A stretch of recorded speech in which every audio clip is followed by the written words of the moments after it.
joined right now by Kyle, man. Kyle, how's it going, buddy? Good. It's good to see you. I think we've done these typically over Skype. I think it's the first time. Isn't this the first? I think I hit you up like every year or so. I try to get, like an annual. Don't want to be too bothersome. But I think this is the first one we've done just staring at each other. I finally embraced video technology because my computer, the limitation was I turned out I couldn't run audio software and a video conferencing service at the same time on my old MacBook. It really slowed everything down and it was kind of a nightmare. And someone said, Keith, you got to get on board. You need to maybe get a new computer. And so I did. And now, that's right. I can look at the guests. Turns out this video chat thing is like a technology worth acknowledging. It seems like it's got. I think it's going to take off. Stay. I think it might. I think it might be here for just a tiny bit.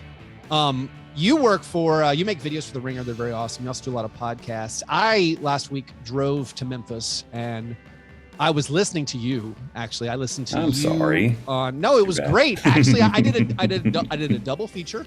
I listened to you and Ben Taylor talk basketball. And then I didn't have enough. And I checked out the Upside High with you and John Sharks.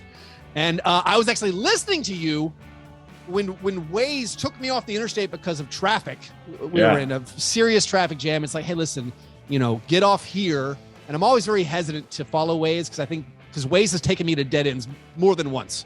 And but it took me to a special place. It took me to Tony Delk's hometown. I didn't even know Tony Delk was born in Tennessee. I didn't know he was born. I thought he would just descended from heaven, right? Fully formed. Yeah. No, and like I thought it was great because I know you're a big Kentucky fan, and I'm like, there's Tony Delk. I got very excited. I posted on social media. I was glad you saw it. I considered tagging you just to be like, hey. I felt like you put my bat signal up a little bit. I was, sometimes people put up Kentucky stuff and I'm like, they probably want, it's kind of like in the NBA circles, I kind of feel like there's only a few of us Kentucky people. So I was like, I feel like he's wanting me to say something. So obviously, and I couldn't resist. I mean, that's like Tony Delk. I mean, that's like my formative, when I got into basketball years. What a spoiled time. It ruined me in a way, honestly. That was like, 95, 96, 97, 98. That was like when I was like, I am into Kentucky basketball. So I was raised a Vanderbilt basketball fan. Basically my household, we cheered for Vanderbilt basketball and then Auburn athletics. Vanderbilt did not have the well-rounded, other sports programs where it was that much fun to cheer for the football team. But I guess you guys are kind of close to Auburn, aren't you? Isn't it deceptively close? Am I mistaken on that? My family's from Alabama. My dad grew up in Alabama. No, Auburn's 5 or 6 hours from Nashville. There's no good way to get there. But I cheered against Kentucky most of the time, except for Tony Delk. I thought Tony Delk was awesome. I was won over by Tony Delk and those Kentucky years. And also maybe it's because sometimes they were showing down against Duke and it was the enemy of my enemy type thing. Right. And so I found myself, I was always cheering for Tony Delk, Travis Ford. Love Travis Ford. Oh yeah. Back in the day. But sort of a pucky guy. He was a little, he just had a that's what they called him, the pucky from Kentucky. Yeah. Oh, that's true. I'd heard that. I hadn't adopted that one. Travis Ford, have you ever seen the Tony Delk? I always think of the jerseys. They used to wear Apex, which was the wild Tony Delk jersey. Yeah. The Kentucky jersey was wild when he played. They had the sickle, they call them, had I'm doing the motion with my finger. Well, they had my fingers are the sickles, and they were super long. They went below the knee. Just a lot of, it's just a fun time. We were pressing. Little thing here. Those teams shot more threes than basically every Cal team. So that's kind of how ahead of their time they were. That's a fact. I've been shitting on Cal a lot lately. But, well, you're in a tough spot. I don't really follow college basketball. Literally everything I know about college basketball, I got from Upside High currently. Okay, I'll keep that in mind. I still have residual knowledge of some coaches and some programs. And so even though I'm horrible at filling out my bracket now, I'm still Cal, I'm not expecting much from them. Rick Barnes, not expecting much. I still have these residual 10-year-old impressions of these people, but I heard you just very sad about your Kentucky team losing and the fact that you guys don't embrace basketball, modern basketball.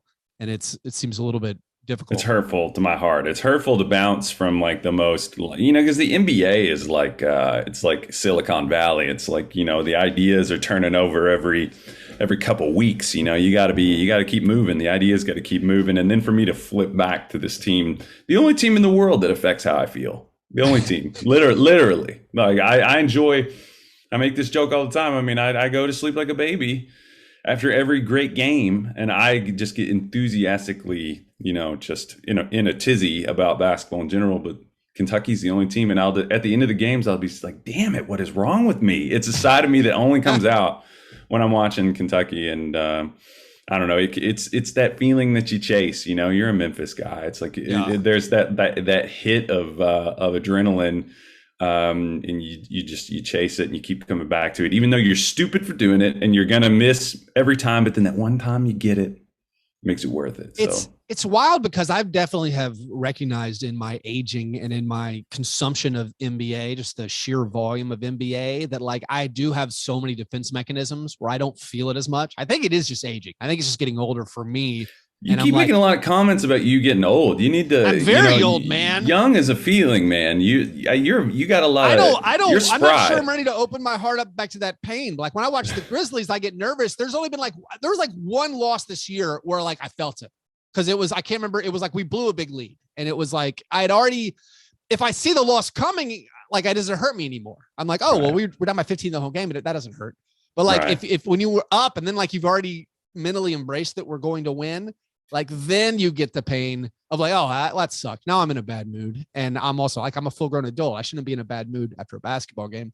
And also I feel like maybe this might be a problem with me as my counselor. You can tell me as I share this with you.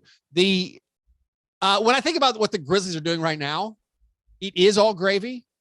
And like, I'm looking ahead to the playoffs. Enjoy this time. Enjoy this time. It won't get better than this. People are like, hey, this is not going to work in the playoffs. I'm like, I don't care, man. Like every single day is awesome. Like we crush teams every single day. It rules. But when someone on the internet was like, was trash talking me, and they said, how dare they? They said, hey, bro, your team's getting bounced in the second round. And I was like, that sounds awesome. Like I don't know if I was like, hey, we're not losing in the first round. Getting to the second round feels like a success, even though I know I need to raise my ceiling. I need to raise my expectations. I need to be like, listen, this could be the best chance we ever get. This could be the best opportunity right now. Bunch of weird teams out there. Kawhi's hurt. Steph Curry's hurt. Like the East is a bloodbath. Kyrie and Kevin Durant, their team, they ruined their team for some reason this year. Like they're not going to win. Utah's flailing now. Utah's falling apart. Like this might be the best window my Memphis Grizzlies ever get. And I'm still being like, you know what? I think I'll be content with the second round. Like I don't know how to adjust that. Yeah, you're really caught between it does seem like a good time, sort of a 49 or kind of a situation where it's like there's a gold rush of opportunity for you guys because these teams are all in flux. LeBron, LeBron's not making the playoffs again. AD's hurt. Yeah. Maybe they'll get healthy one day. I don't know. Right. And it seems opportunistic for you guys. It seems like a good, if you were going to be optimistic, this seems like this would be a great time to do it. But then I also just kind of lament your youthful years kind of going away. This is a thing about like young cores.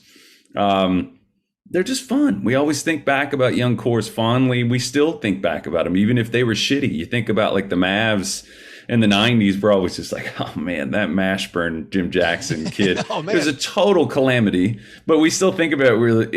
It's a different thing aside from the title hunt. And then once you get into that, like, expectation is the death of joy as a fan. And it's like, you guys right now, you're just like, it's house money. You're enjoying these stars that are just ridiculously fun and highlight machines, and Desmond, Bane, my main man, Jaren Jackson, just the whole team. It's such a likable team too. I lament you guys transitioning into a time of undermining any of that with the expectation of like, now we need something. It's not fun anymore. It's time to nut up or shut up kind of thing.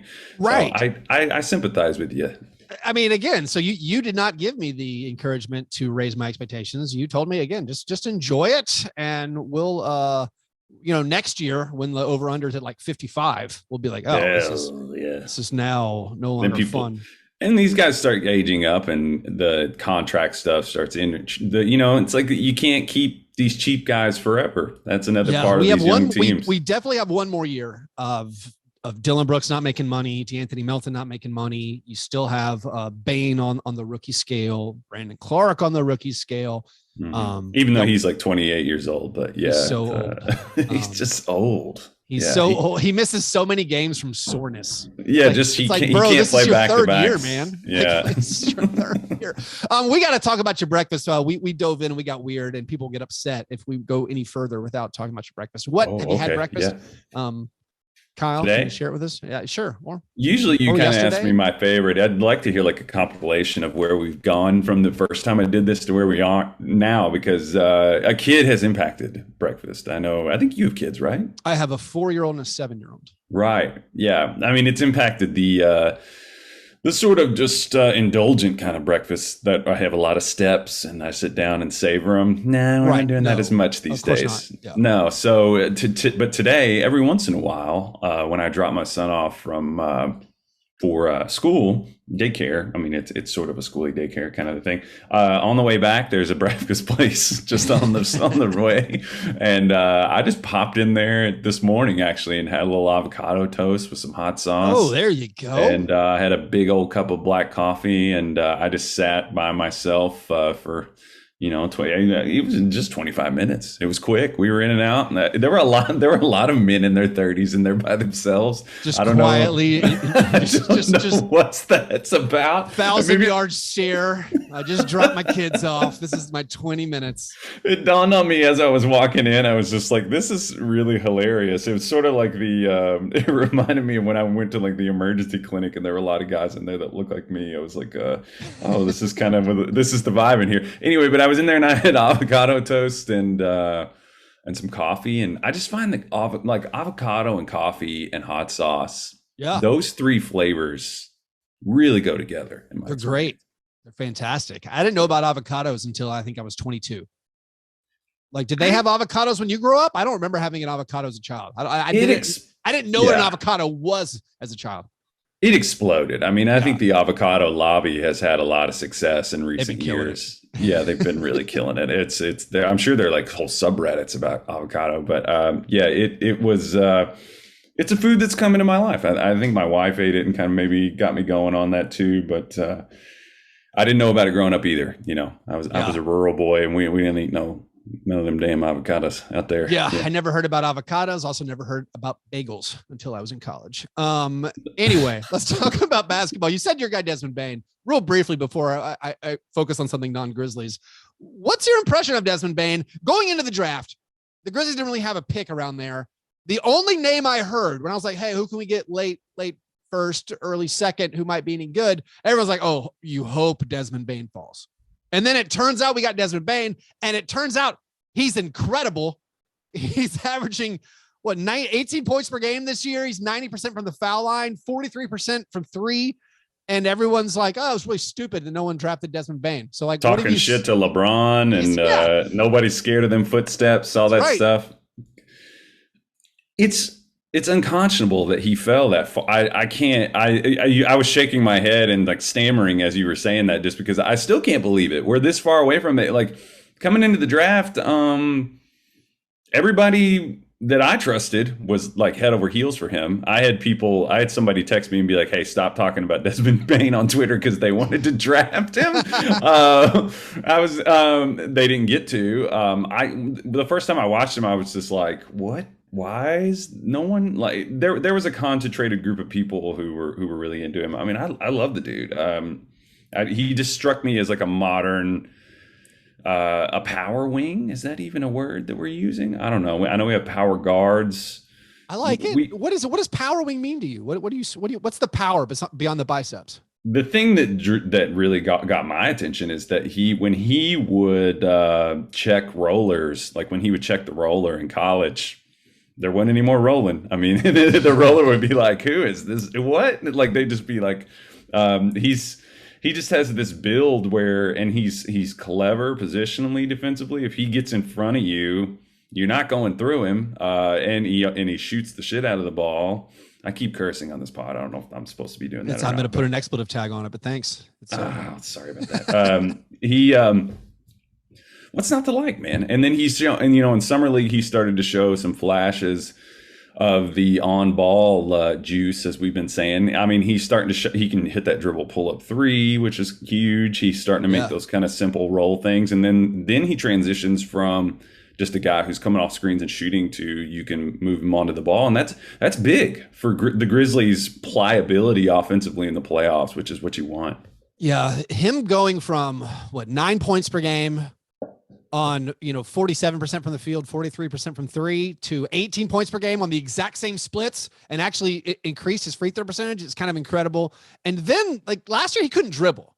That was the one thing I saw from not knowing him from college. I'm like, oh, well, this guy's a shooter, but his ball skills are pretty limited. He handled the ball in college, but he can't do it here. But he's learned how to dribble apparently, and now he has this freight train thing, on fast breaks, where he just tucks it like LeBron and he bangs into everybody and he makes the layup every single time. And I'm like, oh, well, if he has that, it's over. If he has that, he's now one of the, I don't rank shooting guards, but he's the next tier below, your elite shooting guards, your all-star shooting guards. This guy's incredible, what every team needs and wants.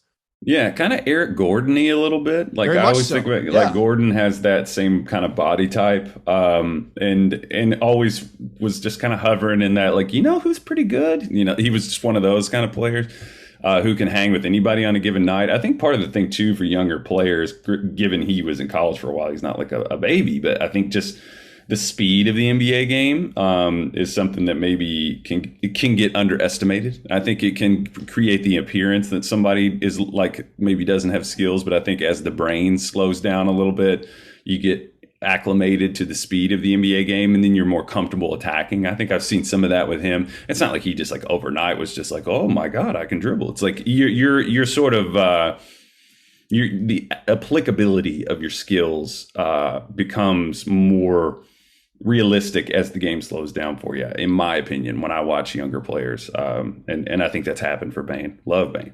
You mentioned Eric Gordon, the only two players in NBA history to have 6 consecutive games coming off the bench, scoring at least 16 points and making at least 4 3-pointers. Eric Gordon and DeAnthony Melton streak is current. I was going to say, how did you know that? How did you know that stat off the top of your head? I was going to be really impressed. I podcast about the Grizzlies, and I have all these ridiculous stats written down, and I'm going to podcast about the Grizzlies when we're done right here. I was impressed. Oh, yeah. I still am. Listen, if you need DeAnthony Melton stats, I do have a bunch I can just whip out at a moment's notice. It's kind of my life's passion. Melting my brain right now. Yeah.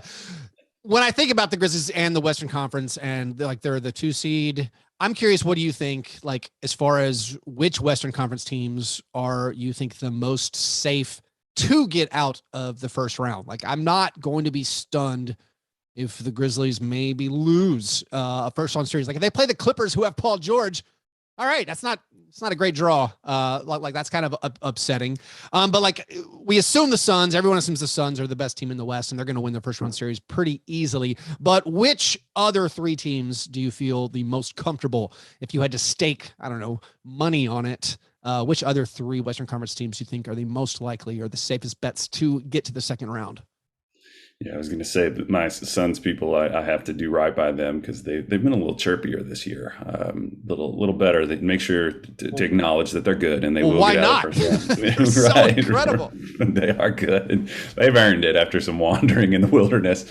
I feel pretty good about Dallas, man. I mean, Dallas, and especially just because of the directions that Utah's kind of been throwing the what's it called, the flex seal on their chemistry a couple different times. They circle back and be like, all right, we'll figure out how to make this work. But it seems like they're kind of wobbly again. And Luka seems to have a special kind of disdain for them. So I think in a playoff series, man, he might do some crazy shit in that. I've said shit, so I'm going to say it again. He might do some crazy stuff. There's no reason to stop now. We've crossed the threshold now. He's going to do some crazy stuff in that series, I would predict, because he just has some special ire for them, and he's great in the playoffs. And the Mavs are better. I mean, also the Mavericks, as of this recording, they're the 3 seed. Yeah. right now. Like they now have the tiebreaker over the Warriors, and as things currently are sitting, it would be a 3-6 Jazz. Yeah, so like it does feel like the Mavericks are pretty. As far as the other teams, I'm with you there. You feel pretty good about their first round chances. Yeah, I do. The question is, the Warriors are. There's some teams on Twitter, man. If you just follow their fans, you'd think that they were like the worst team in the league. Like Warriors fans are extremely up and down whenever I watch them. I mean, if they can just get it together in this series, I'd feel pretty good about them being able to take out Denver. They have a lot of stuff in flux right now. The thing, Paul George is a tough matchup. But the thing is, the Grizz have been trying to draft and personnel kind of acquisition mindset, be ready for these big wings that can play make. These are the guys in the playoffs that are the toughest to scheme for because they kill you in mismatches. They're just tough to shut down in general. They're the most coveted kind of pieces, I think, in the league. I would ask you, what's your confidence level? They were a competent team considering all things considered. Ty Lue is a great coach. If you add Paul George in there, I mean, I'd ask you, what's your confidence level in terms of taking them on in a series? I would give it a 61-39 favor to the Grizzlies. So pretty good, but still not happy about it. Maybe I'm even overestimating the Grizzlies. I mean, the Vegas line is going to be. That's actually interesting. You're trying to wonder what the Vegas line would be. Would it be Grizzlies minus? I'm not sure they get to minus 200 even. I feel like it would be less than that. Maybe it just would be the Los Angeles betting market would favor. It would be a popular upset pick, and I fear Ty Lue, and I fear that Clippers, the versatility of the roster to be listen, we're just going to clamp Ja, and we're going to pack the paint. And we're going to see if you can continue this run. The Grizzlies are on an incredible 3-point shooting run now. They're going to be we're going to see if DeAnthony Melton can make 3 3-pointers. We're going to see if Jaren Jackson Jr. can score. So far this year, Jaren has obliterated the Clippers because they don't really have anyone. Yeah. Despite their defensive versatility, they don't really have anyone who can check Jaren. And so, I still think the Grizzlies would win. But again, I would much rather have the Timberwolves, despite the fact the Timberwolves have played Memphis really tough this year. Yeah, basically my official answer is I'm just not happy. I don't feel like it's right. It's not right. Paul George returning based on we had the second best record in the league and then having to face the Clippers. It's funny talking about the Warriors. As of yesterday, the Warriors would have been the 1 seed in the East. Yet the sky is falling. Just as far as the record, they still had the better record than anybody in the East. But yeah, the sky is kind of falling for the Warriors. If they can't take out the Nuggets, that's I don't know what the Warriors even do, but I guess I don't know. I would favor the Warriors there.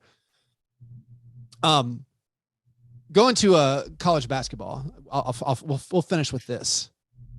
Since you are my only college basketball source of information, what's the dummies guide for watching the Final Four this weekend? I know we got UNC Duke, and I know this guy Paolo is apparently, again, from 1,000-yard view, or I don't know, that's a thing. 30,000 foot 30, view. 30,000. Yeah. You're flying pretty low, and I would be worried about other things. Yeah. From me, I got my 1,000-yard stairs, 30,000 foot views mixed up. From me, not covering draft prospects, it feels like we're trending towards the Duke guy, Paolo, being the number 1 overall pick. Mm-hmm. Is that true, or have I misread? Or am I picking things up? Because I know everyone's saying Chet won or Jabari won, but every time someone says this stuff, they always finish it with, but Banchero's really showing out and he has these skills and maybe he's turning it on for the turn. And so it seems like trending. I assume when we get there, it's going to be him 1, but am I wrong there? What's the take on him? And I guess I asked you a lot of things, Final Four and about Banchero. For the Final Four question, I would say you've got it pegged. I mean, I think that the Duke thing, they have the most NBA talent. I mean, they might have 5 first-round picks for all I know. There are even a couple guys on the team that we could look back and be like, wow, that guy is better than we even gave him credit for. They have some guys like AJ Griffin. It could end up being a great perimeter player in the league.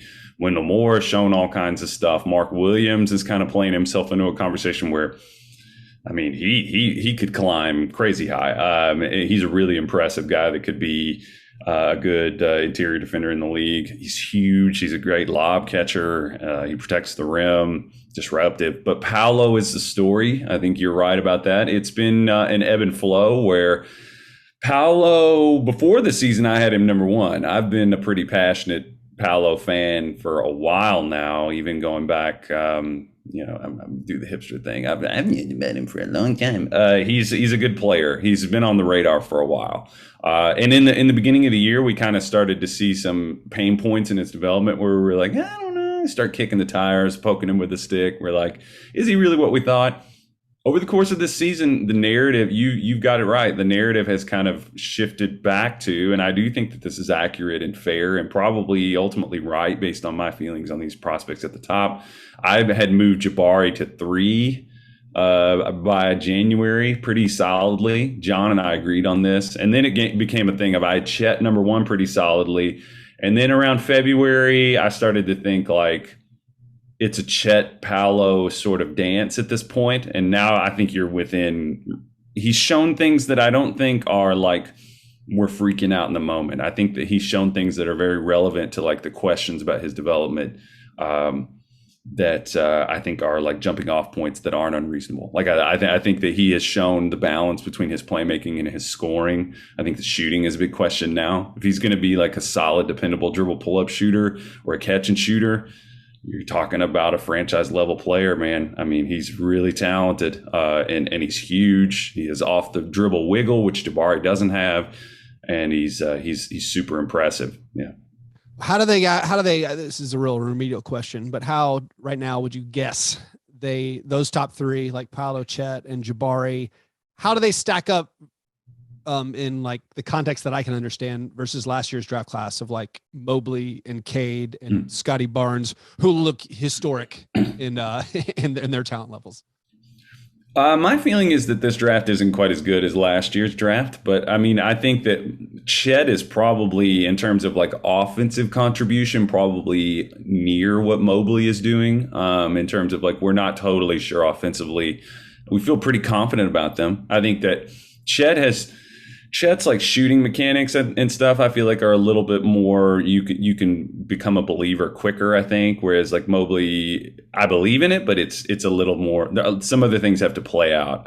But in terms of like what they are, what they project as, I had kind of had Mobley and Cade as I thought could be like top 10 to 15-ish players in the league, which is really good in the draft. Wow. And in this draft, Paolo, I think, has like top 25 upside in the league in terms of like top 25 players. And Chet could become an incredible defensive player. He's a little bit less, he's doing a lot with what he's given right now. So we're speculating about where he expands to. Is he going to become like a great shooter? Where's his primary offense going to come from? We're speculating a lot about that. And I think if those things start to play out and he becomes like a guy who's dependably scoring in a certain way, that's a tough thing to speculate about because we don't really know. We're like, we know. I feel like he's going to be the shooting thing. I think is going to get there. Defensively, though, he's just so clever. I think he's going to be applicable to winning wherever he goes. Other than that, I mean, Jabari, I think is just going to be like he's going to be very good at what he does. He's a great shooter.